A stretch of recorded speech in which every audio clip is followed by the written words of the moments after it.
Bonsoir, bienvenue sur Petite Pensée, dans un monde hostile, un monde incertain. Je suis Abdessalam Boujedraoui. Ce soir, je vous propose les grandes idées de la philosophie du Bouddha. J'aurai l'occasion de détailler de façon plus précise sa pensée lorsque je vous soumettrai mes analyses de ces citations, comme je le fais du reste pour celle de Lao Tzu. L'une des grandes idées du Bouddha et qui est probablement très précoce dans sa philosophie est que les comportements extrêmes sont à éviter car ils peuvent avoir des effets néfastes. Pour cela, revenons un peu en arrière. Le Bouddha a 29 ans, il sort pour la première fois de son luxueux palais, il découvre trois choses: la vieillesse, la maladie et la mort. Ce sont les trois fléaux qu'il va s'atteler à maîtriser, à combattre. Pour cela, il se débarrasse de ses habits, de tout son luxe, quitte l'opulence de son palais et rejoint un groupe de 5 personnes qui vivent en ascète et qui prient. Il prie avec eux, mais lui, il va pousser la privation jusqu'à l'extrême. Et il tombe malade. Lui qui voulait combattre ces trois fléaux que sont la maladie, la vieillesse et la mort, il est sur le point de les ressentir dans son corps.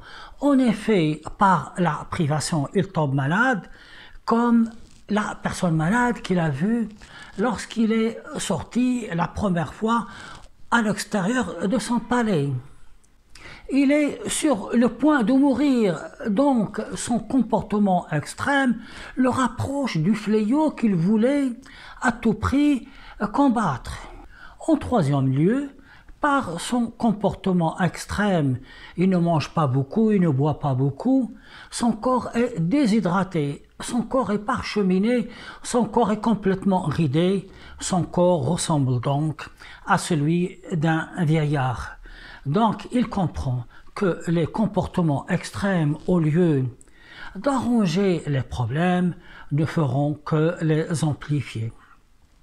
Honnêtement, à première vue, ça paraît une pensée bien banale, mais attention, ne confondons pas ne pas recourir aux extrêmes avec ce qu'on appelle le juste milieu.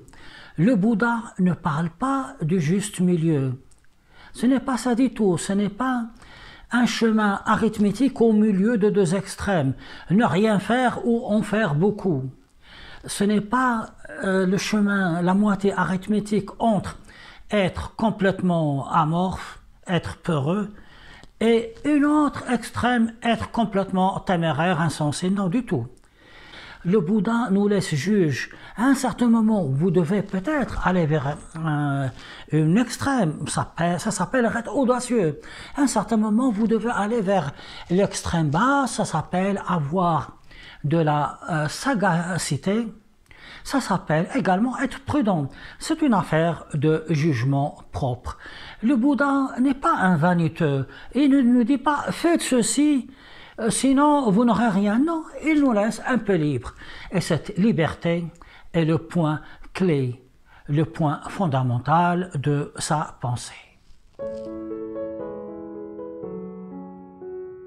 L'élément principal qui va découler directement de la liberté de penser est la suivante. Le Bouddha nous dit: attention les amis, vous savez, contre les problèmes de la vie, je n'ai pas de solution miracle à vous proposer. En ce sens, comme je l'ai dit, ce n'est pas quelqu'un de vaniteux. Il nous dit clairement qu'il faudrait qu'on se débrouille tout seul avec les moyens du bord, mais surtout avec notre raison. La liberté de penser est un élément majeur dans la sagesse et dans la philosophie du Bouddha, d'autant qu'elle s'accompagne également de la liberté de conscience. En effet, dans une citation dont je vous proposerai ultérieurement mon analyse, le Bouddha dit à peu près ceci. Ne croyez pas trop en les traditions, ne croyez pas trop non plus dans les paroles de vieux sages, même si ces paroles sont très connues, parce que ces paroles, ces traditions ont été transmises de génération en génération et probablement ont-elles subi beaucoup de changements. Et ils continuent. Mais si ces traditions et ces pensées de sages rencontrent votre conscience, alors seulement vous pouvez y adhérer. Voyez-vous, il nous dit à peu près ceci, et c'est une pensée qui est très moderne.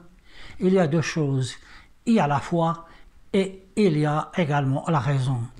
Et vous devez d'abord écouter votre raison, écouter votre conscience.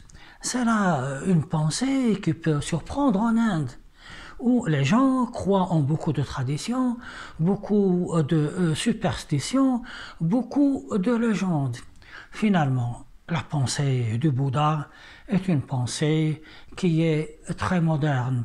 J'aurai l'occasion de la développer dans mes prochaines vidéos lorsque je vous proposerai les citations de ce grand sage. D'ici là, je vous remercie pour votre écoute.